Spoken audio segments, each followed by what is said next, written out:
네, 오늘 아들이 아버지의 일을 하시다. 아들이 아버지의 일을 하시다. 이런 제목으로 하나님의 말씀을 나누도록 하겠습니다.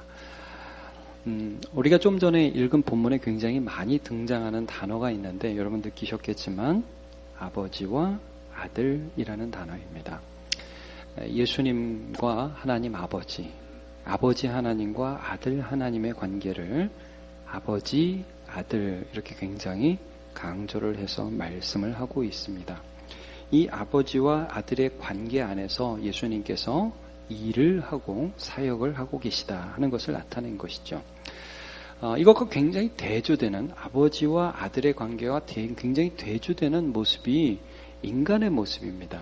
그것은 베데스다 연못가에 있었던 38년 된 병자의 모습에서 찾을 수 있었던 것처럼 본인이 아무런 일도 할 수 없는데 그런데도 물이 동하는지 늘 눈치 봐야 되고 고만고만한 사람끼리 경쟁하면서 뛰어가야 하고 하는 아주 고달픈 인생사의 모습과 이 아버지와 아들의 사랑의 관계의 모습은 너무나 극명하게 대조를 이루고 있죠.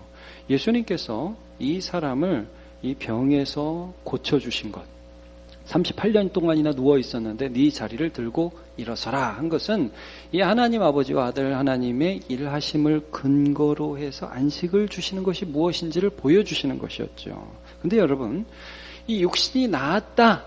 이 사람이 그렇게 베데스다 연못에서 38년 동안이나 누워 있다가 이제는 일어나서 걸을 수 있게 되었다 해서 이 육체적으로 더 이상 그곳에서는 일하지 않아도 되고 그곳에서 더 이상 경쟁하지 않아도 되지만 그러나 만약에 그 사람이 이 마음 가운데에 정말 이 하나님 아버지를 예수 안에서 믿지 않게 된다면 여전히 또 다른 삶의 환경 속에서 일하고 피곤하고 참된 안식을 누리지 못할 것이라는 것을 예수님이 아셨죠. 그래서 예수님이요, 우리 지난주 본문에서 말씀에서 본 것처럼 마치 AS 하시는 것처럼 후속 조처하시는 것처럼 진짜 쉼을 주기 위해서 그 사람을 다시 한번 찾아가십니다. 여러분 17절에 보면 14절에 보면 이렇게 예수님이 말씀하시죠.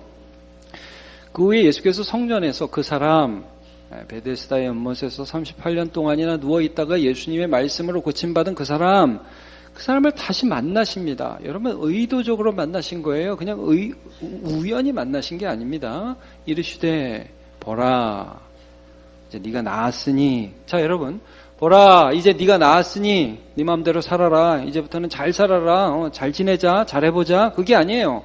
이제 네가 몸은 나았는데 아직 해결되지 않은 문제가 있다는 것이에요. 더 심한 것이 생기지 않게 다시는 죄를 범하지 말라. 그러면 여러분 다시는 죄를 범하지 말라는 예수님의 이런 요구를 받았다면 이 사람이 어떻게 반응해야 마땅하겠습니까? 다시는 죄를 범하지 말아라. 그러면 예, 다시는 죄를 안 범할게요. 이렇게 말을 하는 게 맞을 것 같기도 하지만 여러분 혹시 제가 여러분한테 여러분 다시는 죄를 범하지 마세요. 그럼 여러분 예 목사님 그렇게만 얘기할 수도 있겠지만 그렇게 얘기하면서도 마음 한구석에 찜찜하지 않을까요? 죄를 범할 것 같은데. 여러분 다시는 죄를 범하지 말라 예수님 말씀하셨다면 이 사람은 어떻게 반응해야 되죠? 주님 저는 죄가 뭔지도 잘 몰라요. 저는 다시 죄의 유혹이 온다면 또 죄를 범할 수밖에 없는 사람인데요. 저 좀 도와주시겠어요? 그렇게 나가야죠. 여러분 예수님께서요 병을 고친 사람 그 병을 고침을 통해서 사실은 예수님을 믿는 자리까지 나가게 해주셨어요.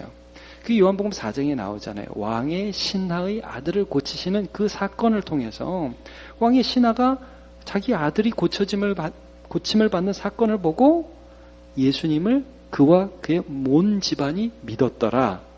여기까지 가잖아요. 그러니까 예수님을 믿는 자리로 이 사람이 나와야 하는데 성경에 보면 예수님이 나를 고쳤다고 유대인들한테 고자질을 하죠. 그러니까 여러분 이게 죄인된 인간의 한계예요. 한계. 말하자면 아버지가 없어요. 믿을 수 있는 대상이 없어요. 오직 믿을 수 있는 대상은 나밖에 없는데 나도 못 믿겠어. 그래서 고자질할 수밖에 없고 미워할 수밖에 없고 일할 수밖에 없고 자기가 못하는 걸 해내려고 하려고 그러니까 마치 사도 바울이 자기의 열심으로 예수 믿는 사람 핍박하는데 이 가시채를 뒷발질하는 것 같이 소가 가시채를 뒷발질하는 것 같이 자기에게 고통스러운 인생을 살아가는 것이 인생의 모습이라는 걸 보여주고 있습니다. 그렇죠? 자, 그런데 예수님께서 그러한 그 인간의 모습과 너무나 대조적인 하나님의 아들과 하나님 아버지의 모습을 오늘 이렇게 말씀하고 계시죠. 자, 17절에 우리 지난주에도 살펴봤던 말씀인데 예수께서 그들에게 이르시되 내 아버지께서, 자 여러분, 하나님께서 이렇게 말씀 안 하셨어요. 내 아버지께서 이제까지 일하시니 나도 일한다. 자, 유대인들은 당장이 이 말을 가지고, 이 말씀을 가지고 반박하면서 이렇게 시비를 겁니다. 18절에 유대인들이 이로 말미암아 더욱 예수를 죽이고자 하니 이는 안식일을 범할 뿐 아니라 안식일에 일을 해. 이 사람들은 이게 율법이었으니까 이걸 지켜서 하나님 앞에 인정을 받았어야 되니까요. 근데 예수님 안식일의 의미가 하나님의 일을 하심을 통해서 너희가 쉴 수 있다는 걸 보여주셨잖아요. 자, 이는 안식일을 범할 뿐만 아니라 하나님을 자기의 친아버지라 하여 자기를 하나님과 동등으로 삼으심이라라. 어쭈 하나님하고 맞먹겠다는 거에 지금 이런 식으로 반응을 했다는 거죠. 근데 여러분, 이거는 아주 근본적인 죄인의 모습과 성삼위 하나님이 누리는 안식과 영생이 무엇인지의 차이를 보여주는 것입니다. 자, 여러분, 삼위일체라는 이 단어를 여러분 들어보셨을 것입니다. 하나님의 본체는 하나이시다. 신학적으로 한 분이시다라고 하는데 저는 그보단 하나이시다가 더 맞는 표현이라고 보여져요. 자, 하나이신 하나님, 본질이 같으신 하나이신 하나님이 삼위로 계십니다. 그래서 성부, 성자, 성령 하나님이 다른 위격, 왜 위격이라고 하냐 하면 인격이라고 그러면 사람이 되니까 하나님이 다른 인격을 가지셨다는 것을 위격이라고 표현을 하는 거예요. 지금 다 이해 못 하셔도 괜찮아요. 하여튼 이 세 위격의 하나님이 세 위격으로 계시는데 한 하나님이신데 영광과 권위는 동등하십니다. 자, 정의를 한번 보도록 할게요. PPT 한번 보여주세요. 하나님의 본체에 세 위가 계시니 성부, 성자, 성령이신데 이 세 위는 하나님이시라. 본체는 하나요. 권능과 영광이 어떠하시다? 동등하시다. 자, 여러분, 하나님 아버지보다 아들 하나님은 못하신 하나님, 덜 귀하신 하나님 아들이십니까? 아니라는 거예요. 똑같은 본질을 가지신 하나님 아버지와 아들 하나님이신데 거기 질서가 있습니다. 여러분, 이런 거죠. 부부의 관계에 있어서 남편과 아내에게 질서는 있습니다. 제가 늘 말씀드리죠. 이 앞집에서 문을 뚝뚝뚝뚝 두들기면서 여봐요. 지금 이걸 어떻게 이렇게 일을 하는 거야 하고 시비를 걸면 아내가 나가야 돼? 남편이 나가야 돼? 남편이 나가셔야 됩니다. 그럴 때는. 이제 질서가 있고 머리가 있고 대표가 되는 건 남편이 하는 거죠. 그리고 아내는 그 남편을 믿고 신뢰하면서 이렇게 하는 것이란 말입니다. 자, 근데 그러면 남편이 높고 아내는 낮아요? 누가 더 귀해요? 똑같다는 거예요, 여러분. 똑같은데 질서가 있는 거예요. 여러분, 하나님 아버지와 아들 하나님의 영광과 권능이 동등하다는 것은 굉장히 놀라운 사실입니다. 놀라운 사실입니다. 질서가 있을 뿐이지 누가 더 귀하고 누가 더 안 귀하다 그런 말씀이 아니에요. 근데 여러분, 이 관계 안에서 아버지와 아들의 관계 안에서 순종이라는 것을 하심을 통해서 하나님 아버지를 사랑하는 아들 하나님 속에서 사실은 하나님 아버지가 또 일하고 계신 거예요. 이게 무슨 말이냐? 여러분, 우리가 많은 일들을 하잖아요. 그렇죠? 살아가면서 여러 가지 일들을 하죠. 근데 이 베데스다 연못에 있을 땐 이 사람 보세요. 아무것도 하지 못하는 이 사람이 많은 일을 하는데 실제로 하는 일 모두가 죄 짓는 겁니다. 왜? 내가 하나님이 돼야 되니까. 이런 게 참 안타까운 거예요. 사람이야, 이 사랑과 순종의 관계 안에 들어가 있지 않고 내가 그냥 하나님이 되고 싶은 거예요. 내가 내 살 길 찾아야 돼요. 그러니까 삶의 걸음걸음마다 하는 일들이 죄 짓는 거예요. 근데 여러분, 하나님의 아들이신 예수님께서 이 땅 가운데서 뭘 보여주셨냐면 아버지 하나님을 사랑하는 그 아들이 순종을 통해서 죄 짓는 게 아니라 하나님 아버지가 그 속에서 선한 일들을 행하기 시작하십니다. 이 영광을 보여주신 것이죠. 자, 19절을 한번 보십시오. 그러므로 예수께서 그들에게 이르시되 내가 진실로 진실로 너희에게 이르노니 아들이 아버지의 하시는 일을 보지 않고는 아무것도 스스로 할 수 없나니 아버지께서 행하시는 그것을 아들도 그와 같이 행하느니라. 여러분, 이거 좀 쇼킹하지 않습니까? 예수님이 아무것도 못해요? 예수님이 전능한 하나님이신데요. 근데 여러분, 이게 무슨 말씀이에요? 아버지 하나님이 하시는 일들을 보지 않고는, 말하자면 제가 받지 않고는 야 이거 해. 하나님의 그 명령들, 하나님의 아버지 하나님의 말씀들을 그의 마음 안에 받지 않고는 아들 하나님이 아무것도 할 수 없다는 거예요. 여러분 30절 오늘 본문의 맨 끝절도 한번 보세요. 그냥 이거 PPT는 나중에 있으니까. 자, 30절 내가 아무것도 스스로 할 수, 당연히 있노라 돼야 되지 않습니까? 난 모든 것을 스스로 할 수 있노라. 예수님이라면 이렇게 가야 되잖아요. 근데 아무것도 스스로 할 수 없노라. 하나님 아버지의 관계. 여러분, 이거는 무슨 사장한테 사인 받고 일하는 부하 직원이 아니에요. 아버지의 아들의 아버지에 대한 사랑이에요. 그분이 내 안에서 오늘 지금도 일하고 계시다는 것을 지금 말씀해 주고 있는 거예요. 듣는 대로 심판하노니. 우리가 이건 다음 주에 좀 볼 거예요. 하나님이 아들에게 주신 권위가 심판과 생명 살리는 일이거든요. 근데 이 듣는 대로 하나의 아버지께서 내게 말씀해 주시는 대로 심판한다. 그러니까 여러분, 베데스다 연못에 38년 된 병자를 고치실 때도 예수님은 하나님 아버지와 함께 호흡하면서 하나님 아버지께서 야, 이 사람 고쳐야 된다.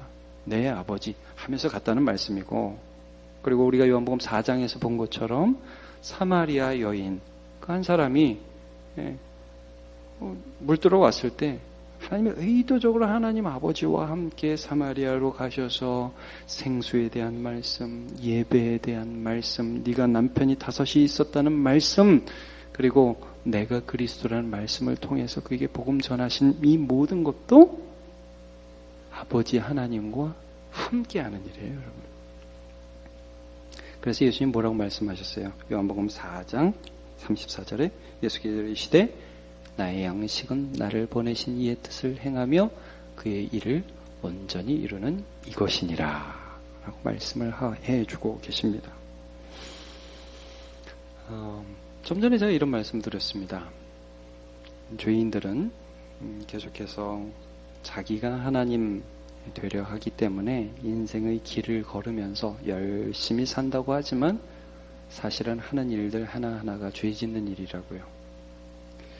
모세라는 사람이 40세가 되었을 때 자기의 동족들을 돌보려는 생각이 나서 어떤 이집트 사람이 자기 동족을 때리는 걸 보고 그 이집트 사람을 쳐 죽여버리죠. 땅에 묻어버렸습니다.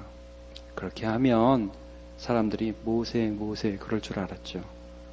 모세를 통해서 야, 하나님이 우리를 돌봐주시는구나. 근데 모세를 통해서 하나님을 믿지 못해요. 그 다음 날 동족끼리 싸우길래 모세가 가고 야, 너네끼리 싸우면 어떡하냐. 내가 너네 중에 하나 너 죽일 수 있냐. 뭐라고 대답을 하냐면 출애굽기 2장 14절에 보면 그 싸우던 사람 중에 하나가 그가 이르되 누가 너를 우리의 다스리는 자와 재판관으로 삼았느냐. 내가 애굽 사람을 죽인 것처럼 나도 죽이려느냐. 여러분, 누군가가 나를 지배하는, 누군가가 나를 인도하는 어떤 권위자가 되는 것을 용납하지 못하는 것입니다. 지금 이 베데스다 연못에 있던 한 사람의 모습이 바로 그거예요. 예수님이 그의 병을 고쳐줬죠? 유대인들이 와서 야 누가 너 고쳤어? 누가 안식일에 너를 이렇게 일어나서 걸으라고 그리고 들고 걸어가라고 그랬어. 무서워졌어요. 예수님이 다시 오셨어요. 죄 짓지 마. 다시는 범죄하지 마. 내게로 와. 못 믿어요. 이것이 사람의 한계입니다. 근데 예수님은 이걸 보여주신 거예요. 예수님의 걸음마다 하신 모든 일들, 심지어 예수님이 십자가 지시는 이 모든 일들까지 예수님이 그냥 한번 해봐. 내가 저 사람들 구원해. 내가 한번 높아져. 이게 아니라 하나님 아버지를 사랑하는 마음과 그의 뜻을 이해하는 사랑하는 아들로서 이 일들을 하셨다는 거예요. 자, 여러분, 예수님이 세례 받으셨을 때 하늘이 열리고 비둘기같이 성령이 예수님께 임하시고 하늘에서 어떤 음성이 들렸냐면 이는 내 사랑하는 아들이다. 내가 저를 기뻐하노라. 이 말씀이 예수님을 이끌고 가는 것입니다. 그렇죠? 여러분 요한복음 1장 12절 영접하는 자 곧 그의 이름을 믿는 자들에게는 하나님의 뭐가 되는 권세? 자녀가 되는 권세. 하나님의 자녀가 되는 권세. 여러분, 하나님이 종이 되는 권세가 아닙니다. 물론 우리가 하나님 예수 그리스도의 종이라고 우리를 표현하죠. 그리스도께서 우리 안에서 역사하신다는 것을 그런 식으로 표현을 합니다. 여러분, 그러나 그것은 굴종과 굴욕 아닙니다. 아들의 대우, 딸의 대우를 해주시는 거예요. 예수 안에서. 그래서 여러분 예수님이 우리의 큰 형님이시라고 제가 불경스럽지만 그렇게 말씀드렸죠. 왜냐하면 로마서 8장에 보면 맏아들이 되게 하려 하심이라 말씀하고 있어요. 예수님 우리 큰오빠세요. 네, 큰형님이시고요. 자, 여러분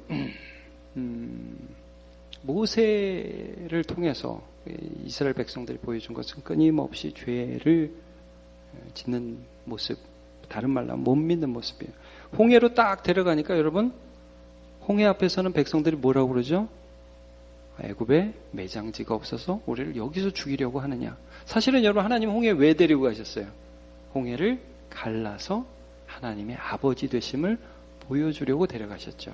광야로 데려갔습니다. 광야로 데려가서 물이 없고 먹을 것이 없는 상황이 되니까 그 중에서 단 한 사람도 와 하나님이 여기서 어떻게 물을 주실지 난 기대돼. 하나님이 어떻게 여기서 먹을 것을 주실지 난 기대돼. 이런 식으로 얘기한 사람이 하나도 없죠.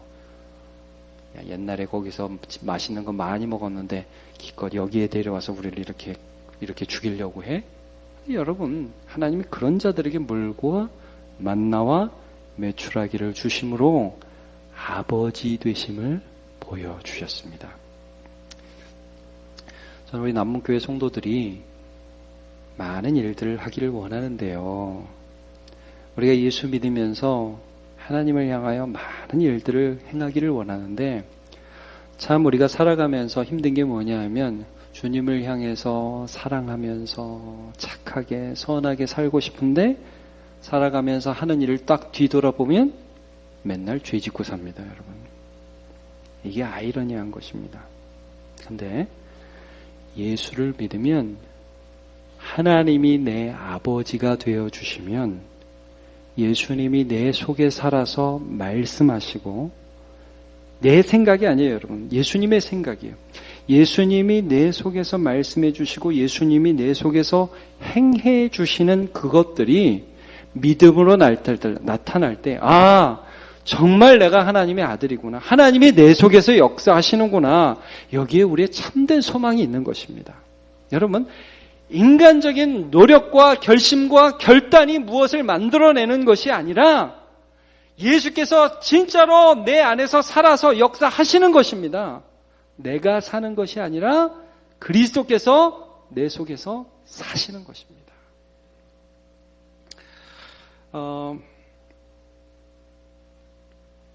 27절을 한번 보십시오, 여러분. 예수님이 어떻게까지 하나님 앞에 순종하였는가. 자, 또 인자됨으로 말미암아 심판하는 권한을 주셨느니라. 이런 말씀을 해주고 있습니다. 자, 인자됨이라는 게 도대체 뭐냐? 인자라는 게 여러분 son of man, 사람의 아들이라는 뜻이잖아요.